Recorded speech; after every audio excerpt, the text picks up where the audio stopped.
Off the Dock with Wyatt and Kevin. It's only been 6 months. It feels like 6 months. It's been a long time. It's been a little chaotic on just on every end, every angle. But I hope everybody's doing well. My whole adjustment over here. Hope everybody has survived the winter. What Armageddon, ice Mageddon. Yeah, that was rough. I know we briefly talked about it on our Sunday podcast. That was 2 Sundays ago, wasn't it? Yeah, we it was a lot. I can it kind of. I partially want to mention the snowstorm, or the ice storm. I can't even call it a snowstorm because there was hardly any snow where we were, at least. We primarily got ice. I mean, I think it started like a dusting. A few hours early. Yeah.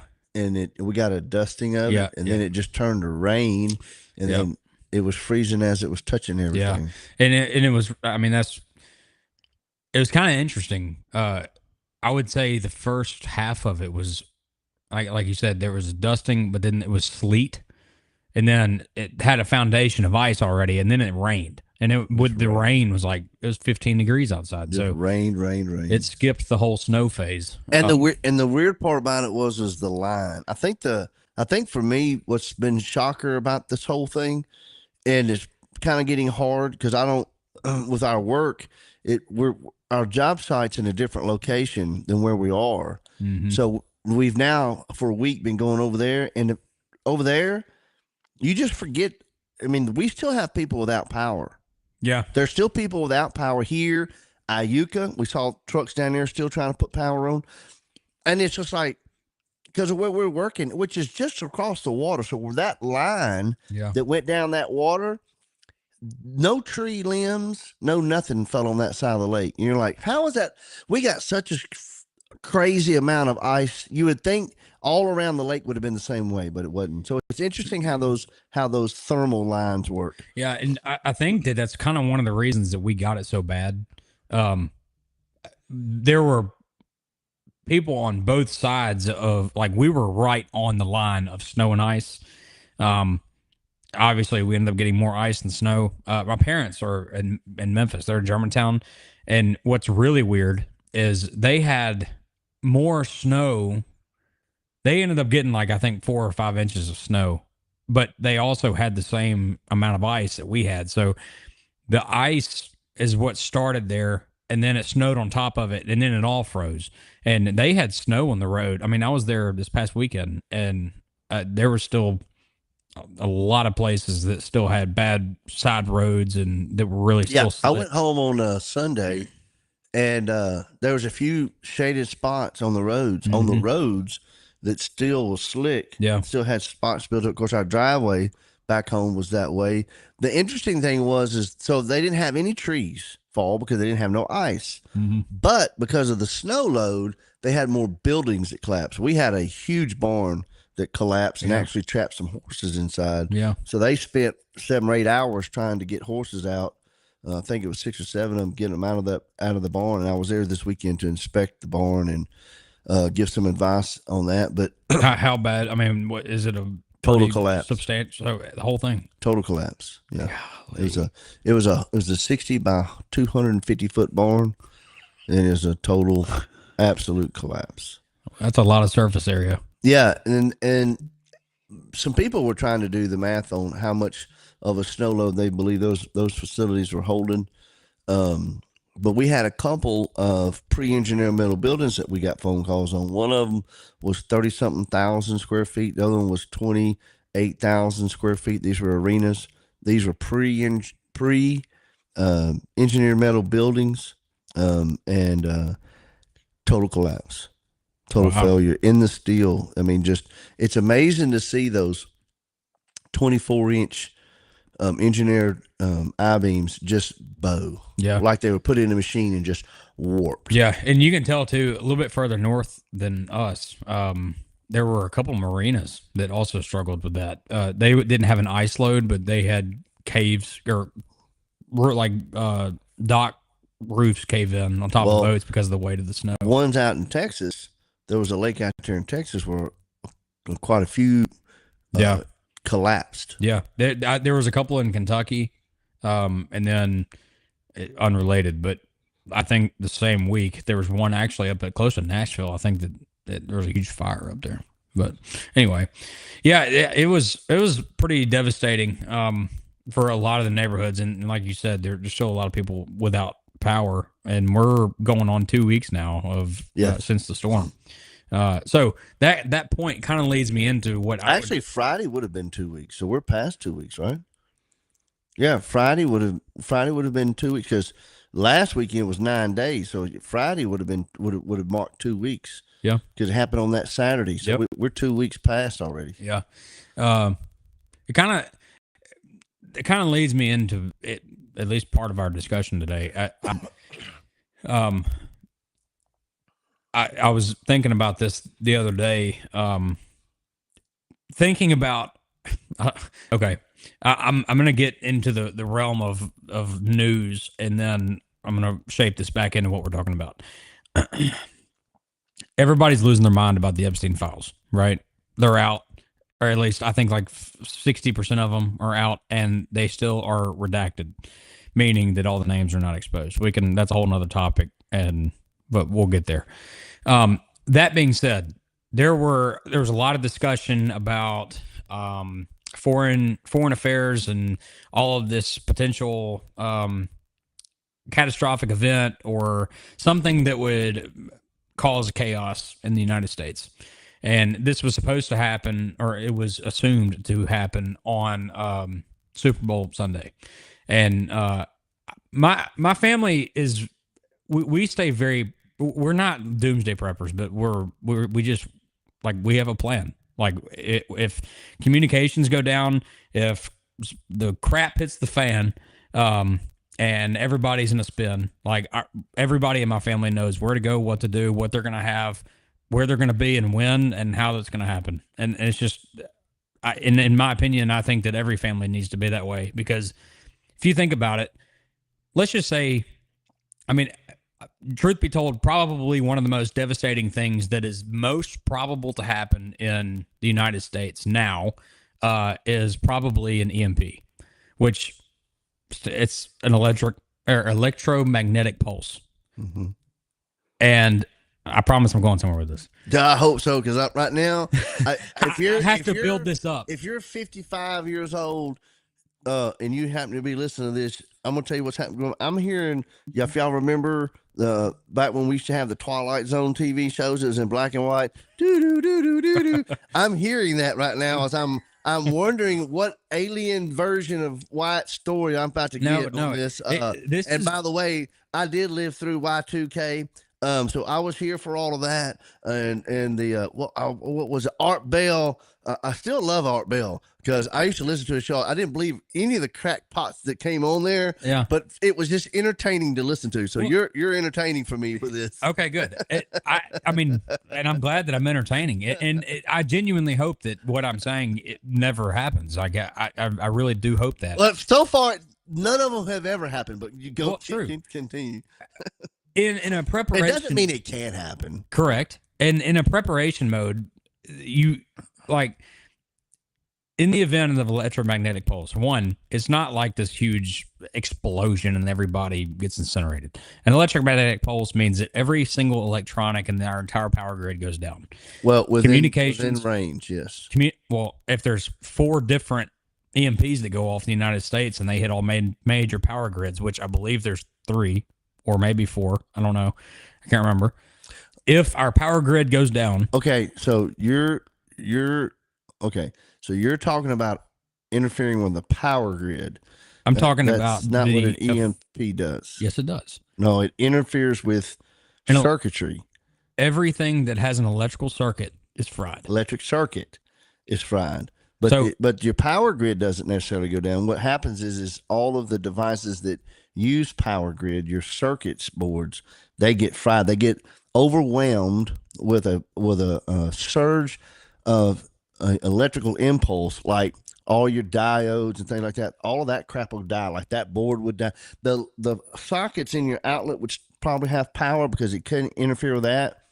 But these would go out. Now, if you have a car batteries, if you have a no, yes, anything, no, the car gets the all of the electronics in the car would go. Which either way, I mean, it still takes care of this major issue. Because if it can't function, right, then you're screwed. I mean, your battery's still good, but everything that uses that power, it's fried, and which is harder to replace. By the way, if your EMC goes out on your car, because it's a circuit board, right? If I have an electronic pulse that can fry the circuit board, in other words, blow the resistors and all that kind of stuff, then ECU, not ECU, yeah, you can't replace that. It's not like you're just going to run down the store and grab one, right? In some cars, you can't get them. Period. Right. So it's still a failure. Correct. And it's not going to work. I mean, you could chase the rabbit if you could chase the rabbit hole with all the things that could turn into a complete disaster with an EMP. But my whole point is, I feel some people think I feel a lot of people think that an EMP is like they've watched Mission Impossible, so they think that's what the EMP is going to do. No. I mean, just. But if you think about what do we not have? What do we have that doesn't have circuit boards in them? Because everything is functions by a computer. So anything computer I don't care what it is, it's fried. It's within a certain range of the power of the EMP will get fried. I mean, and the big one that I'm going for, and this is not even thinking about like medical devices and all this other stuff that could be damaged by that, but I'm talking about communications. We rely so much on communicating with people and the ease of access of communication that if you completely eliminated that, it would cause the biggest chaos that we can't fathom that, honestly. But so my thought is here, like I had a conversation. Well, that's a good theory to chase. I mean, so first off, that there's nothing wrong with chasing that theory down, and many have. There's been a lot of think tanks over the years that have talked about conspiracy theories is where a lot of this stuff is bred as to what will actually happen, and then of course they run this gauntlet. But we have had some issues happen, and what they think happens doesn't not happen. It doesn't actually happen. I mean, thankfully. Well, no, but you're not far off. It depends on how it happens a lot. Here's what we know about America. If 9/11 doesn't prove anything, it proves that theory that a lot of conspiracy theory will say, well, as soon as you lose all of your communications, the world goes into chaos. No, it doesn't. No, it doesn't. 9/11 did not go into chaos. 9/11 drew people together. It made people, when something of that nature happens, people the nature of people they forget about their classifications. They forget about all the bullcrap of politics and everything else. They forget about all the trash that we've been filled. And what they begin to do, they actually work together. And that's a wonderful thing about human beings, not just Americans, human beings. But a lot of think tanks have thought about, so if we went to the big cities, what would happen if in the big cities they lost all of their power and everything, and then they begin to talk about the cascading effect of what would happen when humanity is like backed in a corner and people have to survive for themselves, and they can't get food, they can't get water, there's no power, obviously, heat, all this kind of, all those comforts are removed. They'll act like animals, and that's what they say. Then they'll begin to eat one another, and that's that. We're not far from that. That's that cascading effect that some say. And then they say, like, if you go out into the country area where people are spread out, where people tend to have a little bit more reliance on themselves a little bit, not as much, that those areas wouldn't be affected, as bad. I would say that I do agree with your 9/11 statement. However, I don't agree that 9/11 is a grain of salt compared to what would happen if the entire United States was affected by something like a loss of communication or a loss of power. A speck of sand is what 9/11 looks like compared to that. That was a local devastation that affected the hearts of a lot, but that was not a physical devastation to every single person that lives in the United States. and just an easy representation of like. Well, I can tell one thing. If there's not anything I haven't learned in the last 5 minutes, I've learned one thing real quick. Like, What? you're revved up about this. Yeah. I don't know what you've been watching, but you're It's- you're revved up. No, I mean, you're like you're on the power band. I don't know what it is. Well, it's just it's something that. So if you've been watching something, have you been? I mean, what's got you? What? No, this is genuinely. I mean, it's not anything that I've watched, and it's not my fear of something happening, but it has been on my mind a lot recently, knowing how to be more prepared than the person next to me, if that makes sense. So, and you're okay. So, I mean, let's say I go down the rabbit hole with you on this prepared. And obviously, I think that's where you're wanting to go, anyways, right? Yeah. But so, what would prepared look like in your mind? What does prepared look like for you? Because I mean, I love this comment. But listen, obviously we're going to have two different opinions on the capability and the possibility of this happening. But let's just forget that part. Let's just say it happens, because obviously catastrophic events do happen. So whether it's local. Let me tell you something. The whole country was not affected by this ice storm, right? No, not at all. But I would have cared less because I was the one without power, right? Sure. Even though it was local, for me, it Yeah. was still trapped. I was trapped. Yeah. And that's if what I would have been in one of them homes instead of my houseboat, I wouldn't have had I would have been just like them. Nope. I wouldn't have had a generator big enough to run to keep the heat like I do on my boat, because I wouldn't have paid the $15,000 to have it done. Yeah. Anyhow, so let's just say that it happens. So let's just move beyond that point, because once you move beyond that point, now that's a good discussion, right? What does being prepared look like? And I like to have that conversation. Okay. Not the conversation as to whether or not we agree how it can happen and if it can happen. And I didn't want to go down that road. But what would it look like? What does being prepared to you look like? Well, I think to go down this road, it regardless of any event that would happen, I'm primarily focusing on no communication. This is the great conversation, by the way. I'm probably no one's probably watching this anyhow, but these are the great conversations that would be fantastic live for people to watch, because they love to hear this. Yeah, and we are live. I mean, and I'm. This is and I want to clip stuff out of this too for like TikTok. Anyhow, so keep going. Anyway, brief story before I even go any further. This most recent ice storm. My parents have a place up here, locally, and they live full time 2 hours away in Memphis. And I have some elderly grandparents that live 2 miles down the road from where I was staying. Obviously, I wasn't on my boat. You can hate on that later on, but we won't talk about the trailer in the room, but we can talk about the trailer later. I resorted to the warmth of a home, but no. So here, but that's only because he wasn't prepared. That's right, and he should have. But this is a part of the conversation. It is. But that's continue, exactly right. continue, because if he had, he would have been better off on the boat. But go ahead. That's right. Well, except for the no water part. Right. The big thing, and this actually happened. I would like to say, and I mean, just through like being a first responder and stuff like that, you kind of you stay level headed through something that might cause a panic. So I genuinely, it surprised me when I actually got to a panic mode, because the issue was where I was staying when all of this ice storm happened. And I mean, I was standing outside at 2:00 in the morning listening to trees fall every 5 seconds. And I was very fortunate not to have any kind of damage to our home.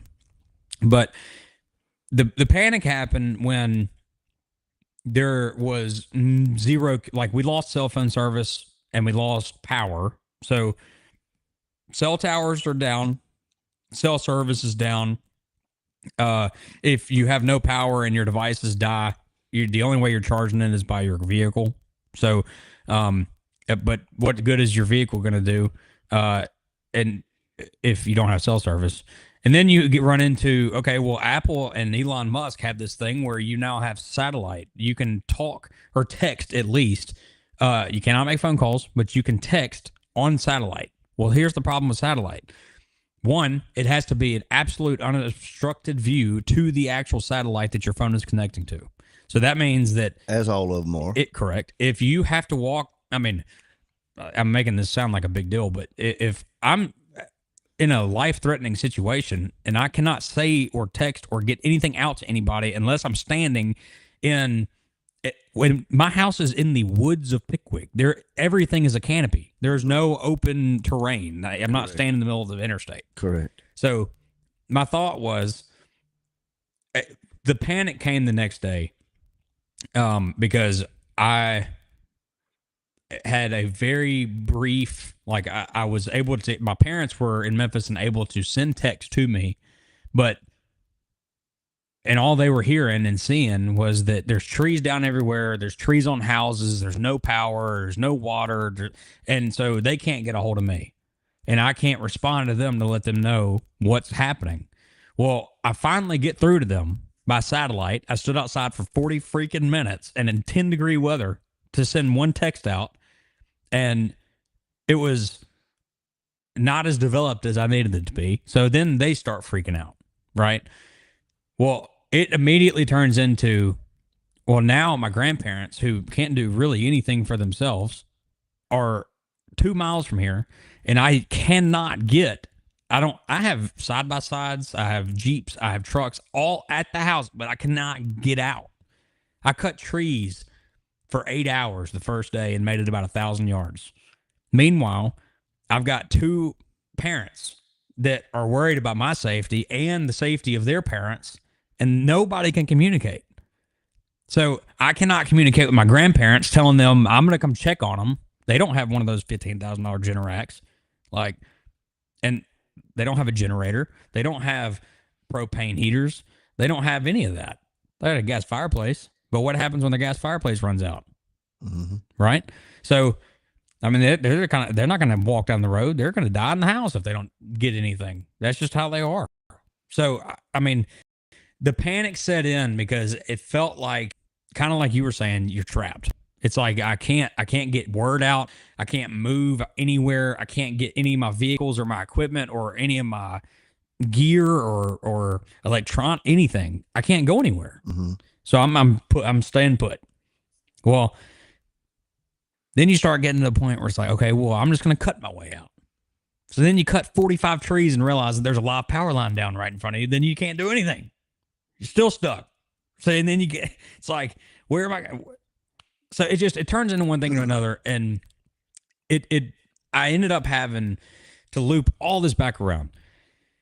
The lack of communication could the worst case scenario, going back to everybody thinking that Super Bowl Sunday, some catastrophic event was going to happen and I'm being dramatic, but start World War III, the entire United States power goes down. There's no cell phone service. A Super Bowl caused some major stuff in this view. Look, Super Bowl Sunday starts World War III. You never know. Holy crap. I mean, think about, and I hope this doesn't, if black SUVs show up with the car for me saying this, I'm just making an example. But here we go with the helicopters. No, if somebody were to bomb the Super Bowl and it turns out to be a foreign country, we're in another world war.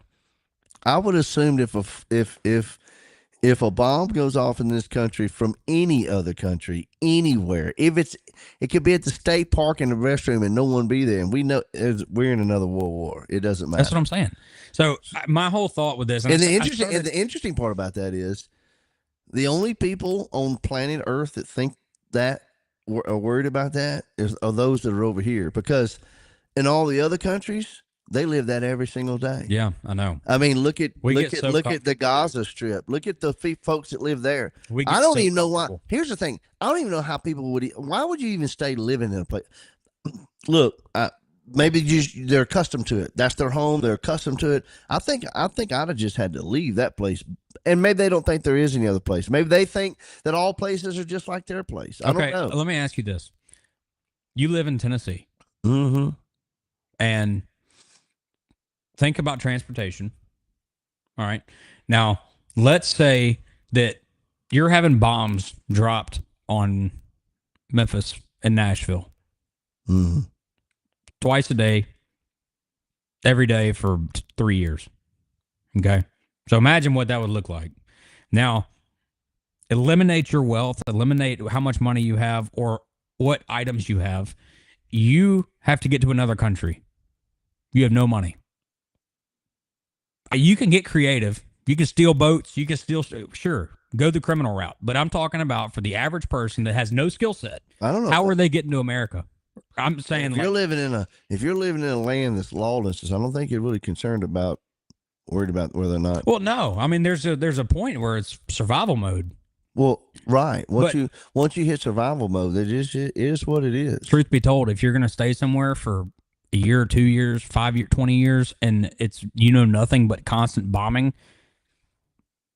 You know how long you could move on foot in 20 years? Yeah, for sure. A long ways. But I'm just saying. I mean, that would be. I think that's like. But anyhow, I think that's a little off track of it this, is. It is being prepared. You still haven't got me. You're all revved up. I know. Over this, I know. You still haven't. I got had to the, build up to it. Yeah, well, I think you were built up when you came in. Well, I'll be honest. I think the motorcycle was in rev limiter already. You didn't have to build up to shit. Truth be told, I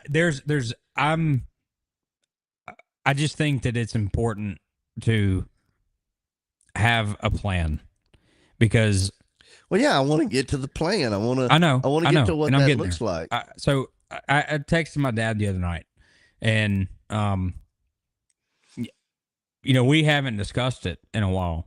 I mean, and my dad and I are. I mean, we share each other's trust that if our family were to be split up, like I have zero doubt that I will end up at A, and he will also end up at A at some point somehow. It ain't gonna matter. We're gonna have what we need, and we're gonna get there. And so it just, I mean, which kind of off topic, but also it's great to be able to rely on your family member like that. Like that, it's a whole different type of feeling. It's not like and from my dad's perspective, Wyatt lives in Pickwick and he lives on a boat. Like, what's he gonna do? He ain't gonna do nothing. He's gonna sit right there. Like, I can't trust him to get to Louisiana. Like whatever it is, so just having that trust and having a plan, being prepared. So now let's get to the plan. What makes me feel prepared for a situation? Well, I mean, before we go there, I'd really love to discuss before you go there, because you built us up. You built us up on this. You got us all revved up about this, about the catastrophic failure of all this kind of stuff. Mm-hmm. But we didn't discuss how it all turned out for you, because you said panic kicked in. All right, it kicked in on day. He made it 2 days. So panic kicked in on second day. He couldn't get nowhere. He's trapped. He's already complained about cutting trees with a chainsaw. He had a chainsaw to cut himself out. He didn't mention the part where he drove across a golf course and took routes to where he could get to where he needed to get. So he wasn't, let's just mind to say this, he wasn't too trapped, because he eventually found a way to get to where he wanted to. No, there was one of those deals where I did what I needed to. I did what I needed to. You overcame That's correct. the feeling of being trapped because you didn't have a device to talk to anybody. And what was your final verdict? Primitive.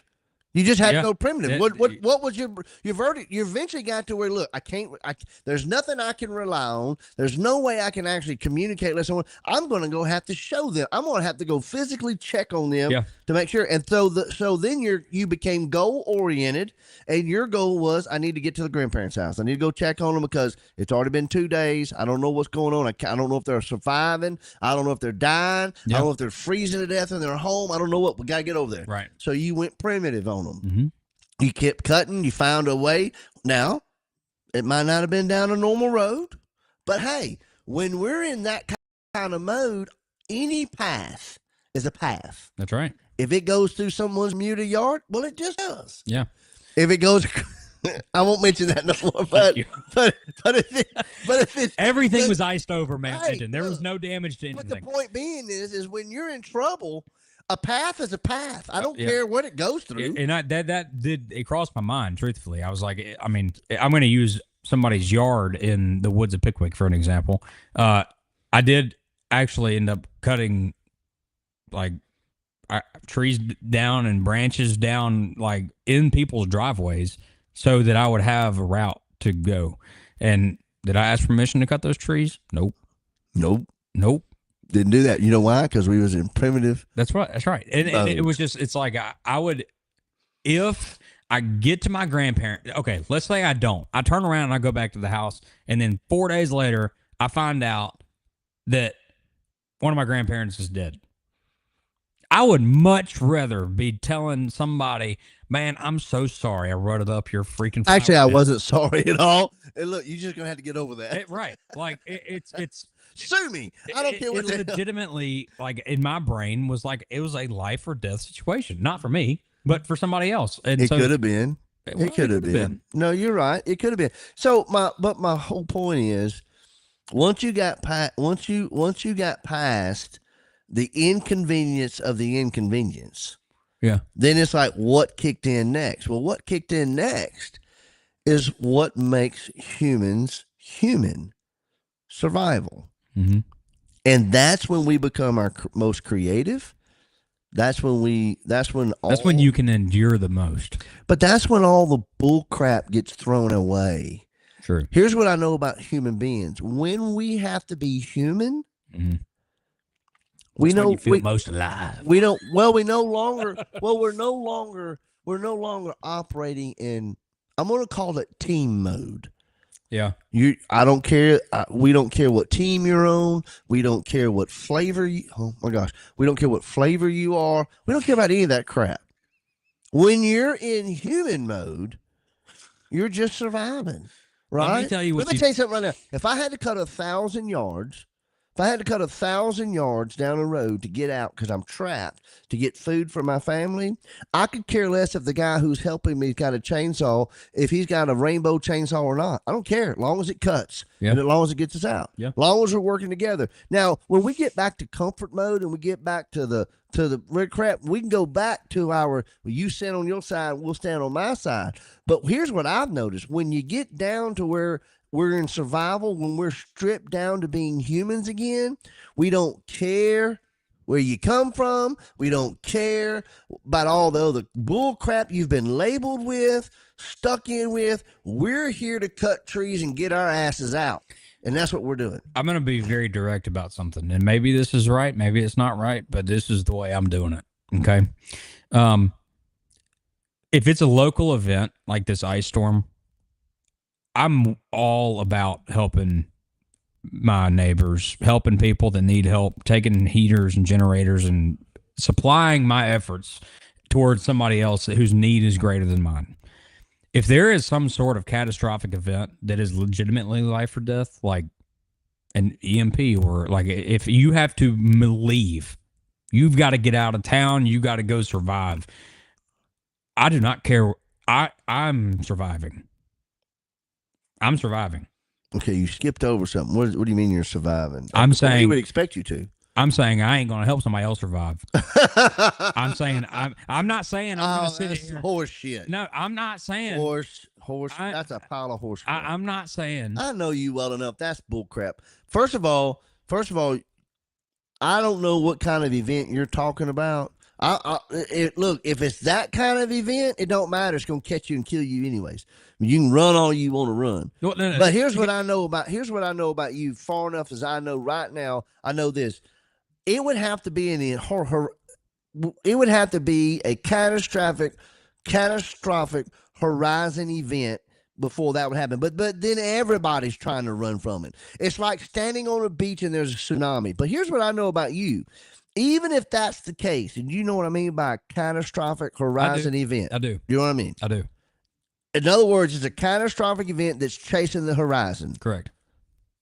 You don't have to. We ain't even talking about homes now. We're just trying to get away from the event. That's what I mean by that. You're trying to get away from it. I even know this. Here's what I even know about this. Even if that was the event, you're standing on a beach and out of nowhere you see a 70-foot wall of water and it's coming at you from the horizon event. It ain't standing still. It's moving hundreds of miles an hour. Mm-hmm. If you saw a child fall, you'd still pick that child up and try to carry it. No, you're right. So horse shit on what you just got through saying. That's what I that's all I got to say. I might have misworded that. No, you did misword that because you said, Well, I'm I thinking don't about a care about completely anybody else. different I'm situation. running. Here's what I know. You and a lot of other people, there are people that will do that. But most of the people that I've met, when you're stripped down to humanity, you would. So if we don't look at it as a catastrophic horizon event, we don't know why we're in this situation, but we know we're not dying at the moment. Our humanity is what is the greatest equalizer of all people. And if you're not going to see that as the equalizer, the humanity part, that I'm just here. I'm telling you, you have you thinking that and believing that is not going to save your life. what? Thinking that human equalization and becoming a team is going to save your life. No, it's I not. didn't say that. I did not say that. That's not what I'm talking about at all. I'm not talking about it's going to save my life. I'm just talking about I know how human nature and how they're going to react. What I so I'm debunking. We're talking about having conversations in a think tank as to what could happen or what would happen and what people believe is going to happen when a catastrophic event happens. That's all good and fine. But you're what if and everything. Here's what I know about human nature because I've been in these situations with people, and I know this: when we're stripped down to our human nature, that moment is the great equalizer, and people begin to care for other people and they begin to help each other, and we try to work through this event, and that every time there's a major event that happens, are there a few nut jobs here and there that are going to, of course there is, but for the majority, because here's what they say: all of our conspiracy theories, the reason y'all need to stockpile up and build up your arms and all this stuff is because they're all going to kill you. That's the deal. I mean, look, I lived through Y2K. I know exactly what the conversations are all about. I know exactly where they're headed. And I have uncles and aunts and people that they still are eating the stupid rations that they bought from Art Bell and all these other folks that were selling them because you got to buy them because, there's not going to be any food 2 weeks after the event, and everybody's going to be eating each other, and the cities are going to go crazy because the people are animals. And that's exactly what was said. That's exactly what everybody thought was going to happen. And that's what they think. A lot of the conspiracy theory people that want to take an advantage of a situation will tell you that's what humanity will do. But here's what we know humanity will do for a fact. 9/11, I don't care how you want to displace it, when that city had a catastrophic event, every one of those people stuck together, worked through it, dug it out. They didn't die. They didn't try to kill each other. They weren't trying to bull each other over spears and eat them. They worked together. Any kind of event that happens, what we see for the majority of the people, is we see people work together. That's what we see. And what I see is a lot of conspiracy theories, because most conspiracy theorists are just ignorant people. First of all, they don't have the IQ, and they definitely do not give humanity the opportunity to speak for itself. And I know, from what I know, is that not all of them, but the majority of humanity find that their strength is in their numbers. Now, I haven't been in a situation, and neither has anybody that I know of, except for back in the Great Depression. And we could go back to the Great Depression and see how it worked, and you'll still find that people got together, they worked it out. And was there a lot of bad stuff that happened? Sure, there's a lot of bad stuff that happened, but they didn't kill. Everybody didn't die. Mm-hmm. We're all a product of what happened through the Great Depression. True. So I'm not the one that, my intelligence doesn't allow me to listen to those who try to produce anything other than some form of hope in a situation, because I believe with all of my heart that God is the one who created all things, and through God all things are made, means they're made of him. So a piece of him, even if people don't know Jesus Christ as their personal savior, God is still is the one who made them. They come from him. So there's a piece of him in all of us. All of our moral values come from that. Mm-hmm. So when all things are stripped down and we lose all of our things that allow us to be politically opposite or whatever allows us to stand on our views, remember that's all about being spoiled. When all of that's gone, you don't have the luxury of acting like spoiled children. And we get back to the old days of the strong will survive. Well, the strong will also help others. That's what I know. And I fully believe that in the event of something like that, there comes a time in the progress of that event that we get to that point. So let's talk. So let's continue the conversation. So because we're not done with it. There's no way we're done with this. So I would like what to give you this scenario. So what does it look like? So now, we've got the scenarios. What does it look like? What does preparation in your mind look like?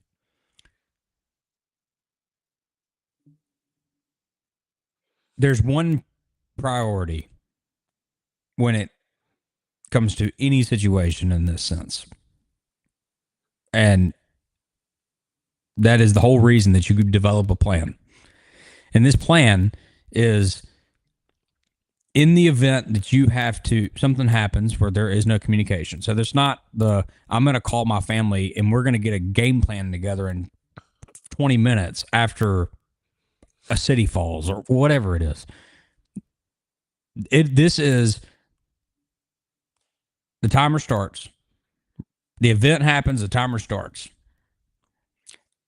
What is it that you need on your person to survive? Where do you need to be? And how much time do you have to get to that point?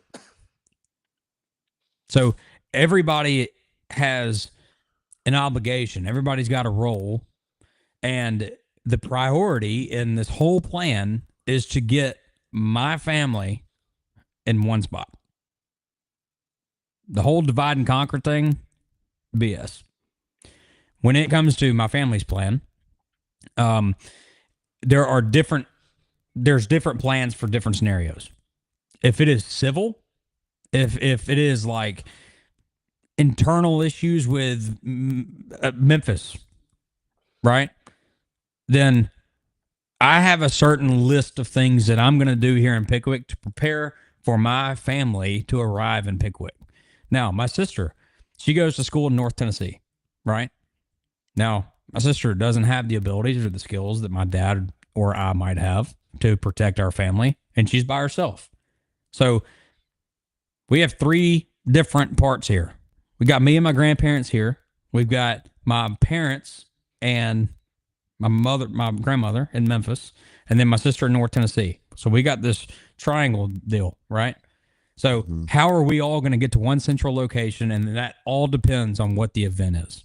If it is some sort of natural disaster where there's no communications, there's lack of food, lack of water, our family has somewhere we're going to meet. It may be Pickwick, it may be Memphis. It depends on the location of the tragedy. If it is a civil issue, if a big city goes down and people are starting to kill everybody around the streets and there's just all of this civil unrest, there's a plan for that. Well, that happens every day.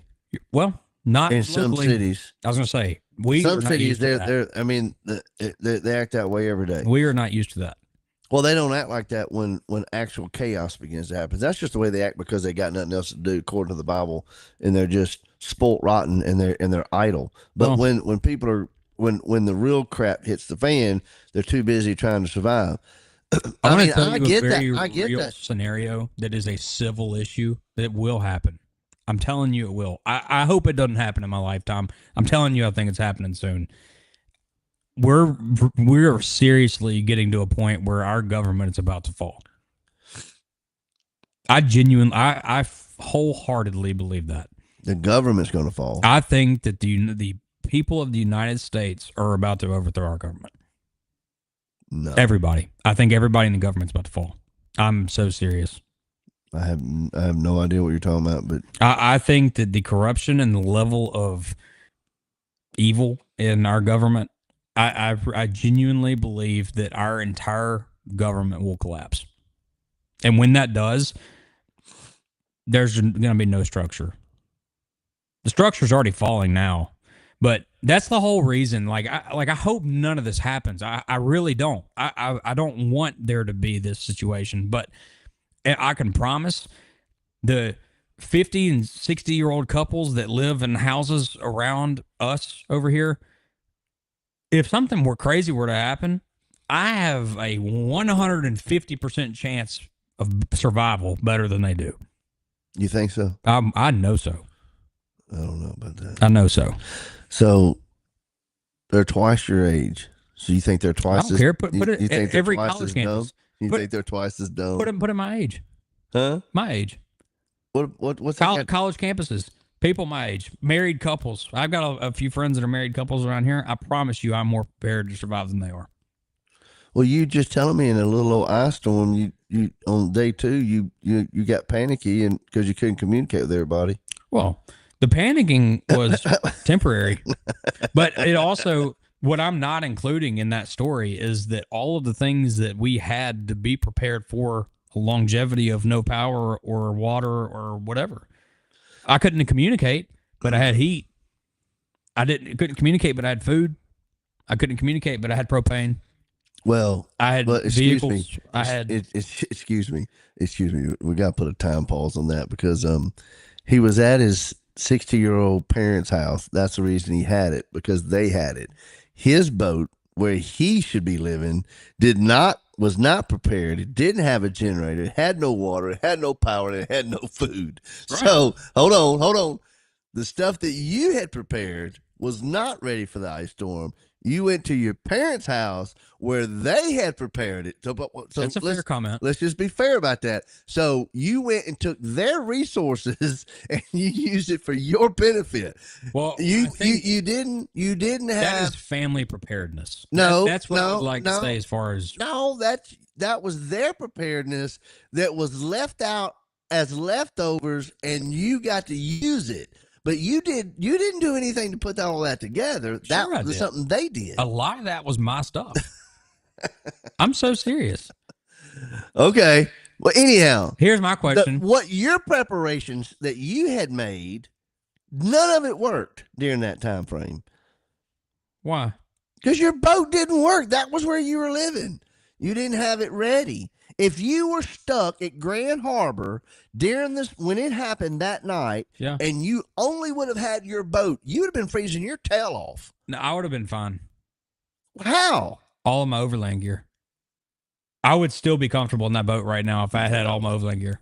I don't know about that. I promise. You might have been. You might not. It wouldn't have lasted 9 days. I'm pretty close, I bet. No, you didn't have If you enough fuel. manage- if you didn't manage have stuff- enough fuel. Oh, so that's a good point, though.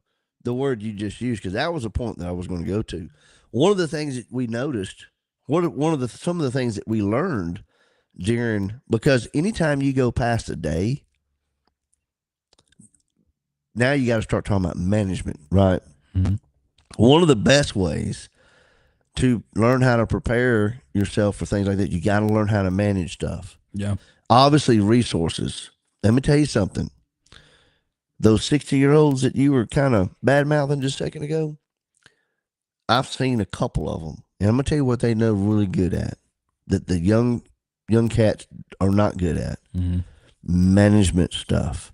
I saw people that were in their 80s Mhm. sitting in the cold.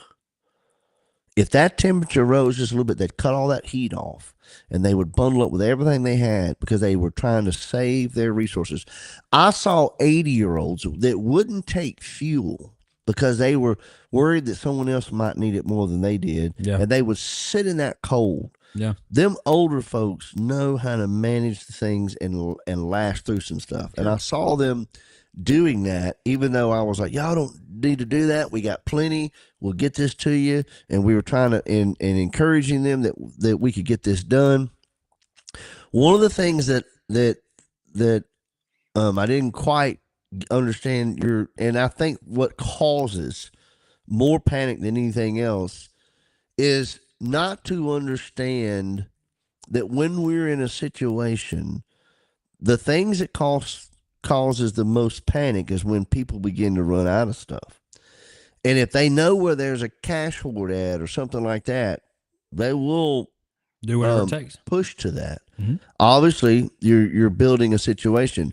What makes us a great country, in your opinion, as far as the resources go? What makes us? Have you ever been to other countries? I don't think so. Right? I've never been out of the country. You've never been out of the country. Okay, it's a good place to start. Never been out of the country. So let me tell you, one of the things that you'll see when you go to other countries, a failure of, and the reason they are in the conditions that they are in, number one reason, infrastructure. Their infrastructure is so weak, it cannot provide for the people that are there. That's why they can have these catastrophic food failures, where there's not enough food to feed the people and there's an uprising, all those kinds of things. When people get that desperate, that's right. That's when that does happen. One of the things you realize that helps people be civil and maintains civilness is infrastructure. When we finally got together and we were all together and working together, we weren't working on the interest of Wyatt's family or Kevin's family or someone else's family. What we were actually doing, if you'd have paid attention, we were actually working on infrastructure. When you're trying to return roads back to roads, you're working on infrastructure. You're allowing people to have freedom, get back out, get back to some what we call normalcy. One of the things that brings the mental capacity of people back and getting away from the panic mode that you were talking about is working on that infrastructure, because the more people that you can get back up motivated and moving and doing things, the morale of people is higher. It's better, right? All those things. So working on that infrastructure, when people have catastrophic events, the one thing that the trained individuals know, because we were talking about being prepared, what's the best way to be prepared? First of all, know what you should be doing. Focus on what's most important. And what's most important is everybody focusing on the infrastructure. Get our paths of travel back together. Begin to work on those little conveniences that can allow everybody to share in that getting. And because the more people you have working on something like that, the faster you can get it done. Notice the roads around here. You drive around now, you would almost think that something didn't happen a week ago, because everybody was working on an infrastructure. We were clearing roads. Then we had people going back clearing, the making it wider, getting it cleaned up. Now everybody's getting all the extra stuff cleaned up. It's starting to go back, so that infrastructure is getting back to normal, and that's where all of our creature comforts come from. Is from that infrastructure, and that's where people pull together. And when people pull together and they work together and to make something work. So for me, when you mention being prepared, I'm not necessarily, my first thoughts is not cash hoards and all that. I'm not saying that's not part of it. I'm not saying that. But one of the things that I think about is for me to be prepared. For me to think about, okay, Kevin, what are you going to do? What role are you going to play if something does go south? Well, here's what I know. First of all, everything that we have is luxury, right? So it's not a failure if I lose all of it. We just go back to the normal stuff. We go back to where we've been before. We go back, if we have power, you need to know how to operate in a primitive mode. Mm-hmm. So I would tell anybody, you can take your money and go buy all the cash hoards and build your cellars and build all that stuff. But what happens when you run out of all the fuel? What happens when you run out of all the food? Because we're talking about catastrophic, because eventually it'll all run out. If it doesn't get replaced, it does run out. I think a lot of people got a taste of that in this ice storm when gas stations started running out of gas, when propane companies started running out of propane. It did run out. I know. We were out. I know. And what are you going to do? So the primitive mode. What are you capable of doing in the primitive mode? Let's say that something happens. Let's say that there is an embargo on the United States. It's not far fetched. So let me throw some things out there to you. I didn't like the things that you were saying, but I would say that it's not. This country is only what. I don't want to be wrong here. I don't know the age of the country, but it's under 300. Are we 300? We just hit 250 years. 250 years. Okay. So for everybody out there, that's baby. We are a baby. Yeah, for sure. A baby. I mean, Egypt lasted long. I mean, a baby. The Roman Empire lasted. We're a baby. It's not far-fetched if the world starts losing it. Let's say that, as they say, the resources are running out. Who do you think they're going to aim for? They'll all team up on us. So let's say they embargo us on fuel. No more fuel. No more oil. We run out. You can't get nothing here for that kind of stuff. All that's luxury stuff, by the way. All that stuff that you can't get no more. Then what are you going to do? You know, when the power's out, there is no electricity. When it's all gone, what are you going to do? Well, you need to. Can you function? Can you be primitive? Can you find luxury in being primitive? Let me ask you this. I'm going to tell you right now, I can put a wood heater in my boat in a heartbeat. I know how to do it. Sure. Not everybody would know how to do that. Yes, correct. Because I've done that kind of stuff before. Hey, look, I'm going to tell you something. I was in a winter. We had power. We had power go out at my old house. And I had to survive. And we couldn't get propane. We couldn't get anything like that. By George, I took a wood heater, and I have concrete. See, I was prepared because I had concrete floors. The reason I had concrete floors because you can't mess them up. Mm-hmm. People, that's all cheap kind of floor. Yeah, but if you got carpet, you can't put wood heaters in there. Mm-hmm. But I had concrete floors. I put a wood heater in there, piped that joker right out of the window of my door, and we had heat. Now it wasn't. Was it fancy? Like, no, it wasn't fancy, but we were trying to survive. We were trying to stay warm. And by George, I couldn't pay, $700 a month propane bill, Sure. when we were trying to survive. You have to be able to know, can you go primitive? When in general, American population, when you run out of everything, what do you think the mentality, that survival mode, kind of like what we were saying a minute ago, I had to get to my grandparents' house. Primitive mode. Did whatever it took. Didn't matter what I tore up, how I got there, or what I had to do for it. I was getting there. When the entire United States gets to that point, you're talking about this embargo, right? No more power, no more food. The elites, we get all of it. The water, the food. They'll get it for a while. The shelter. And then what? But they won't have it. And then what? What's going to happen, though? Do what? The American people are going to get fed up. Well, sure. And then, guess what happens? The elites, the government. It's happening. I'm telling you. Well, it's not happening now, but no, it is. People are getting fed up with their crap. Well, and this is not even just a survival thing. This is just it's a they're not thing. They're not that far. They're nowhere near any of that. Also, you were comparing. The only thing that's going to make people go into that mode is when they are actually hungry.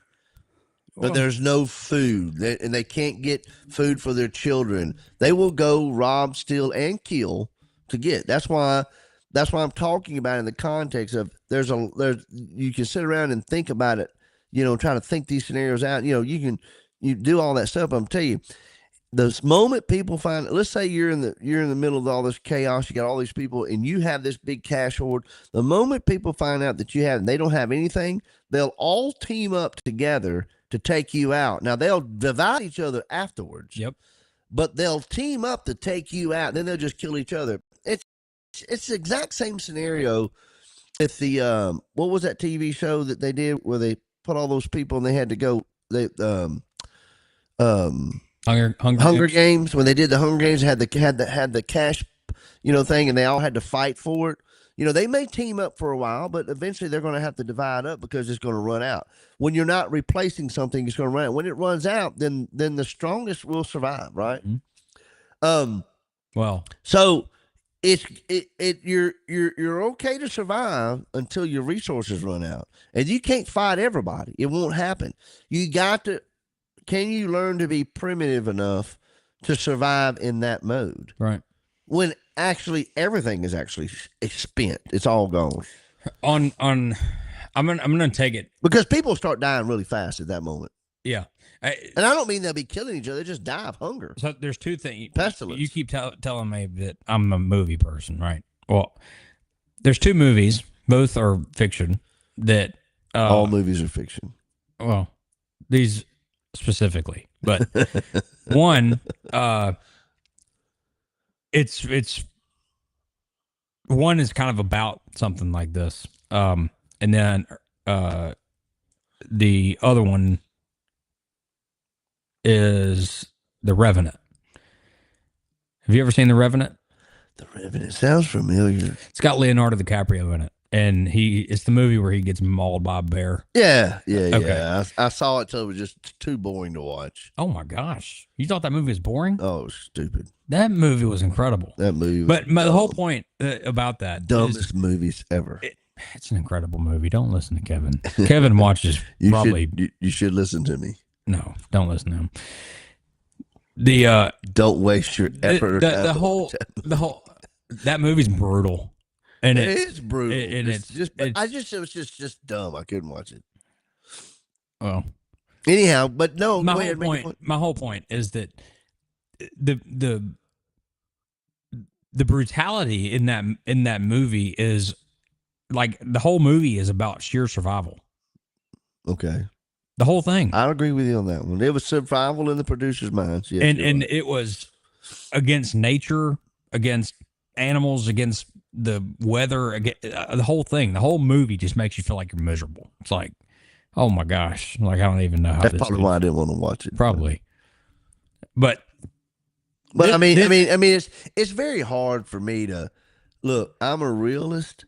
So it's very hard for me to watch any kind of crap like that. I don't take any of it serious, and especially when I see when they're just trying to make it so dramatic. I'm like, dude, life just isn't that dramatic, and then of course you're reminded, oh, that's right, I keep forgetting there's a guy writing this crap. Yep. It's like watching any good movie. You get sucked into a good series, then you realize, because especially the movies. And now we're getting on movies. We can't get off that, but they just suck you in with a storyline. Then you realize it's not a true storyline. Yeah. That they writing that to make you. I mean, when you pick a character in a movie and you're rooting for that character, eventually my realist sidekick said, Kevin. Yeah. That's a director doing that. Normal people will not do that. No, I get into movies. Because I'm telling you right now, on some of these movies that I've watched here lately, I've been watching some of these older ones, how they tell you how that would have worked back in the past. I look at my wife and I said, well, I'm telling you right now, if they were all trying to kill me, I'd have no problem killing everybody that came in path. Yeah. Come across my path. There's another it started as a book, and then I think there's this movie on it. But it's called 1 Second After, and it is about it is a fiction book about an EMP going off in the United States. Yep, I watched about the first 10 minutes of it. Well, the movie's a lot worse than the book. And then I realized how wrong they were. But the movie's a lot worse than the book. The book's really good. And even if a lot of it is wrong, it does put into perspective how dramatic of an event something like that could be. So it's like it. Let's just I'm not saying this is a possibility. I'm just saying, let's say all people that rely on refrigerated medication in the United States, right? Eliminate that medication. Mm-hmm. That's a large percentage of people that are dead in a month. Right. Now. You know why that is? That's because of our excessive nature to expand life. Because wasn't so long ago we didn't have any of that medication. People would have died from those things a long time ago. You're right. You're right. But and God is the one who allowed all that to happen that way. you're right. In the event that What if our here's a thought for you. I don't want to stay long, but here's a thought for you. What if we're going way over. What if that ability to have all that stuff is the new Tower of Babel? But anyhow, go ahead. What was you headed? Don't think too long on that. Just go on where you're going. I can't not think about that. There's just, I think that there's another movie too. It's also fiction. It's post-apocalyptic. Yeah. The Road. It's called The Road. It's about a father and a son. I don't think I heard so. It's out there. But it just, I don't know. All of this being said, I want to backtrack about 45 minutes. And I just want to say this, something that I will probably talk more about, but there's just small things that I think even post this ice storm, people realize that such a small thing can be a huge necessity in time of need. So I'm talking about local, what you could need in a natural disaster, tornado come through here or whatever. So, one, simple stuff. Use the resources that you have in your house. You have a propane grill, right? So you got propane. You got at least a tank. It'll last you maybe a day, maybe 2 days, whatever. Other small stuff, camp stoves, grills, right? Or maybe you have, like, if you don't have electricity and all you rely on is your electric stove to boil your water so that you can make your macaroni, right? Well, did you know that you could also go put that pan with water in it on your grill and turn the grill on, and then you got boiled water? Like, using the resources that you have, kind of the whole creature comfort conversation. There's a lot of things that you limit yourself to because you don't realize that you have other options. And I think that when people realize that, like, all my overland stuff, they see me rolling around, and Charlie does the same thing. People see these gas cans on the back of our spare tires, right? Why is this guy carrying around spare gas? Like, there's 15 gas stations within 5 miles of That's luxury, right? That's the mindset of luxury. That's right. You don't need it because you can just go get it until you can't go get it. That's right. So exactly. And that's kind of my point, is do the same thing, but for your house, right? Just go buy one of those VP gas cans for $30 and fill it up with gas and stick it in the corner of your garage. Don't use it. Who knows? Maybe it'll sit there for 2 years. Maybe it doesn't. Replace it every 6 months, whatever. Propane. Have a couple propane tanks. Have a buddy heater. You can go and get a buddy heater for $25 at Lowe's or whatever it is. It's cheap. Also, and I'm not telling people to support China, you can go get on Temu, which pretty much all domestic distributors now use Temu, and they're in the United States. You can go order all of this crap that you can get from, like, Lowe's and Walmart and all this stuff on Temu, delivered in 3 days for a fraction of what it costs if you buy a name brand. Everything. I'm not even kidding. I bought propane hoses and propane tanks, and I bought heaters, and I bought all kind of stuff, and I bet I paid a quarter of what it would cost if I went to Walmart and picked it up. Who cares? I don't care where it comes from. If you're prepared and you have the stuff, then use it.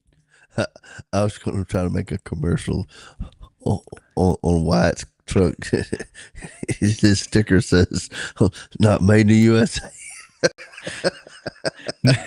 I got an American-made dream, and I got an American-made dream, but I ain't got shit made in America. Not American-made, but Temu built.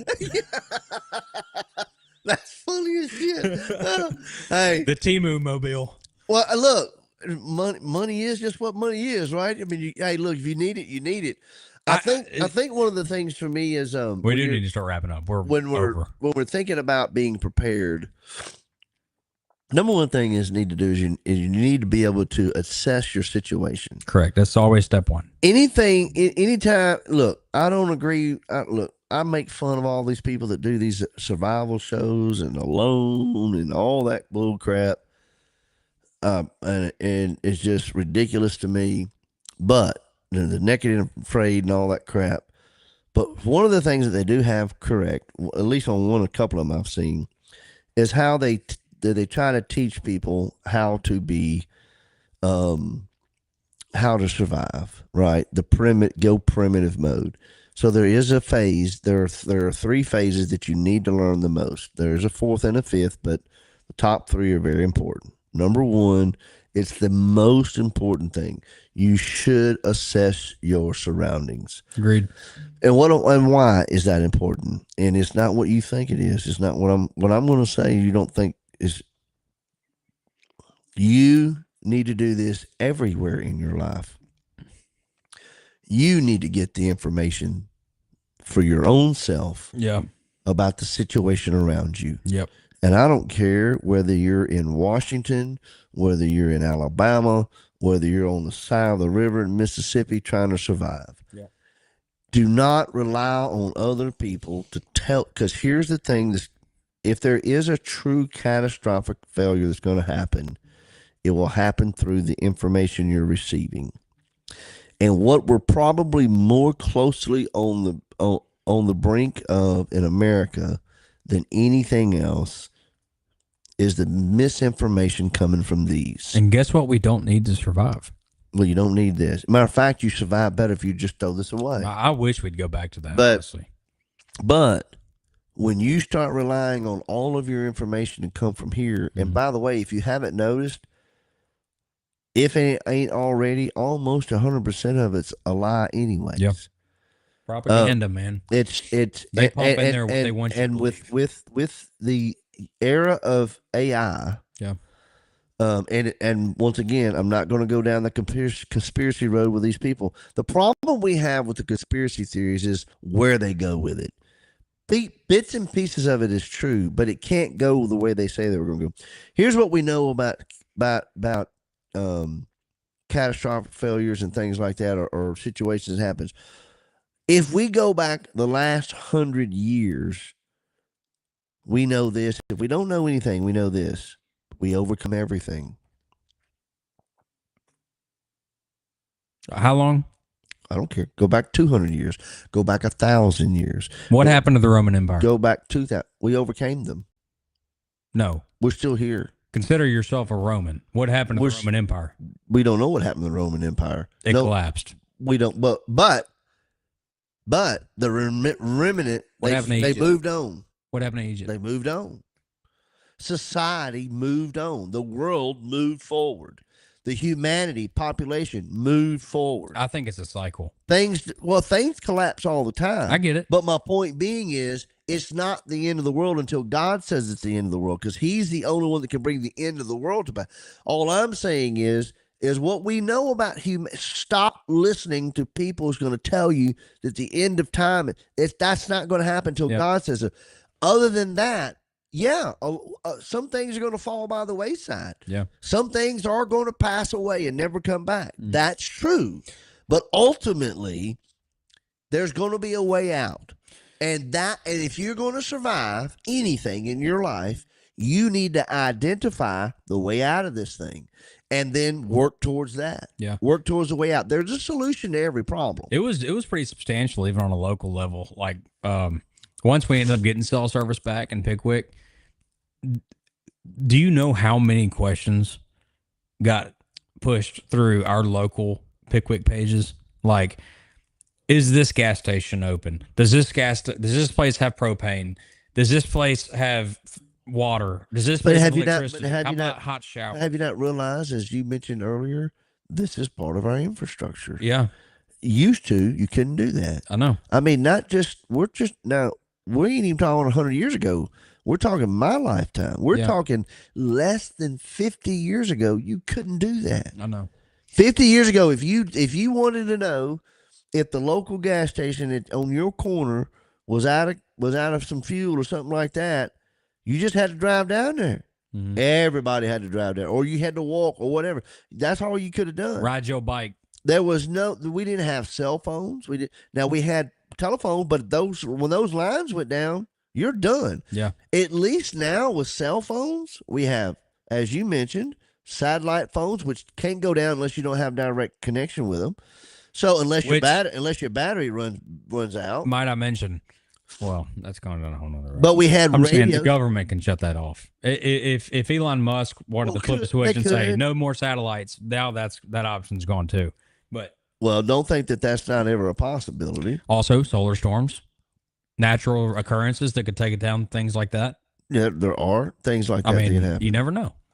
It- We do need to wrap up. We need to wrap up because I'll go on for 3 hours talking about stuff like this. Yeah. We might even do another episode on this. I think it's funny. But here, I would say the last thing that I will say is while we're on specifically this topic, I'm not saying you got to be a prepper. I'm not saying you got to be a doomsday prepper. I'm not saying you got to have a bunker and food for 4 years in your basement. All I'm saying is I don't think that you should be considered crazy or out of place within your family, knowing what would happen in the instance of an emergency. It can be local, it can be state level, it could be federal or international, it could be, domestic, like United States. It could just run through the scenarios. Doesn't matter. It could be the most simple thing to the craziest thing. But what are you going to do? What's your family going to do? Genuine question. Have you and your children? You live on a boat. You can go get on the middle of Pickwick Lake if you needed to. But have you or your family, anybody in your family, discussed what would happen in the event of a crazy emergency, natural disaster, any kind of crazy emergency? Nope. Okay. You want to know why? Because you don't care. No. Why? You think that though, but no. I'm asking. I did something different. What? You want to do that on another show? Because Well, I asked you earlier. What does prepared look like to you? You never asked me what prepared look like to me. No, we didn't get there. Mm-hmm. So let me just put it to you, real quick answer. Cliffhanger for the next episode. Sneak I'm with y'all. Sneak peek. There you go. I have my answer. Well, tell me. Don't go into detail, but give us something that we can lead into the next one. I've been teaching my children since they were old enough to walk and do anything.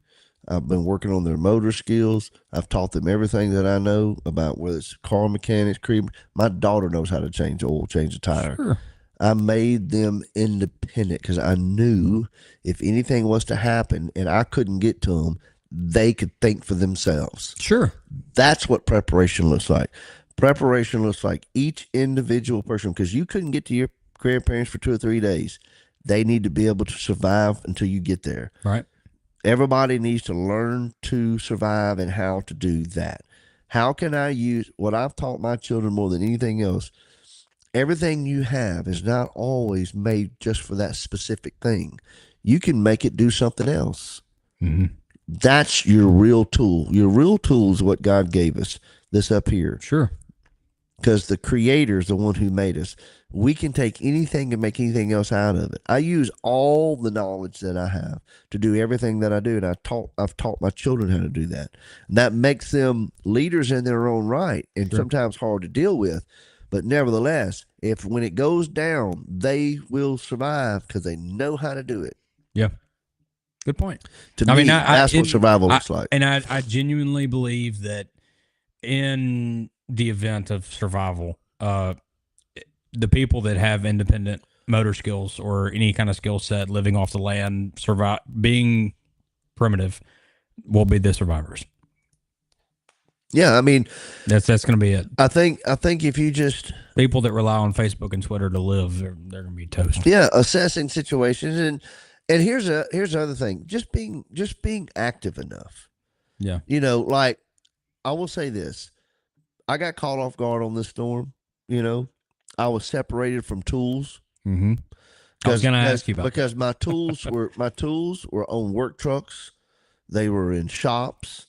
So does that make you want to carry maybe just like one of those electric chainsaws in your truck? Heck, well, and not an maybe, electric one because it would piss me off when it ran out of power. But no, I would not do that. I would want something that I know would last. I'm just talking about like tools and like I always carry a chainsaw on my truck. I'm telling you right now, and it's sad part and part of what happened again.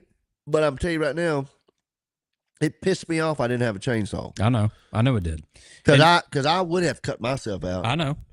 But I had to wait 4 days. Yeah. But Well, you didn't have to, because we know somebody that walked from the highway all 3 miles down there to get on his boat yeah, and leave. but that didn't do me no good. I was headed that direction.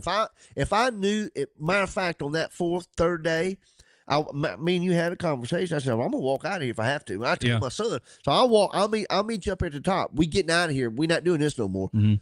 But the other thing was, I think God had a plan, kind of, because I got to help 2 elderly couples, take care of them while we were here. You know, had I been able to get out, I may have not focused enough on the people that were around me. Sure. And honestly and truthfully, that means a lot to me, to be able to help people around me. I have no intentions of. There's not an ounce in me, in my body, only to take care of me. If that was the case, I would have done that a long time ago. I don't need a catastrophic event just to focus on me. I can do that anytime. And it kind of worked that way for me too. I mean, because I was stuck over there in the woods, I ended up helping the neighbors around me and stuff. Because I know your nature. That's why I told you you're full of shit earlier. Before we end, I want to go back to that very briefly, and I would like to explain better what I meant by that. I'm picturing this, if my family's in Memphis and I'm here, and we've got to get to said location to meet, like we've got to become one unit, right? And let's just say theoretically, you still have cell phone service. Well, there's a lot of people that they know of the things that I have that might be of use to them in the event of something crazy happening, where I could be a tool for them. I could be help.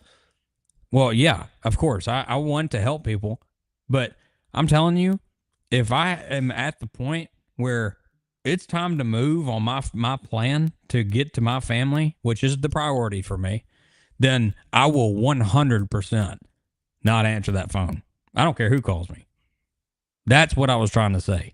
I have the priority of protecting myself and my family.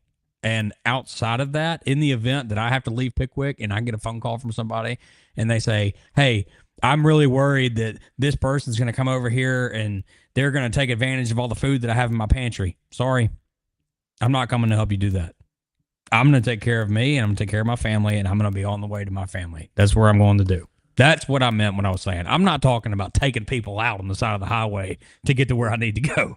I'm not going out guns a-blazing through the windows. I'm just saying I have a plan to protect my family, and that is a priority. So I pray and hope that God never has to put me in that situation. Same. To where we have to go Wild Wild West. But I can guarantee you one thing.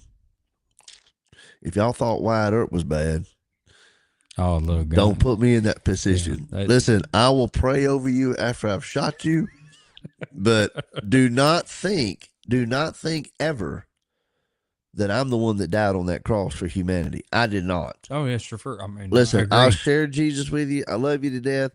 But if we all out there and you trying to kill me and I got my family, here's what I know about Kevin. I'm very good at what I do. Mm-hmm. All I got to do is set my mind to it. Mm-hmm. So if I need to be a real good outlaw, I can be a real good outlaw. So y'all got the warning, okay? If you come across Kevin and it's World War III, he's going to start throwing hammers at you. You may not come across me. You may not come across me. You might see Kevin floating down the river. But anyway, all right. That was a long one. We've been in here like close to an hour and a half now. That's because we ain't been here in a while. I know. We'll see y'all again later this week. Wednesday. Thursday. All right. Hey, guys. God loves you. So do we. Peace.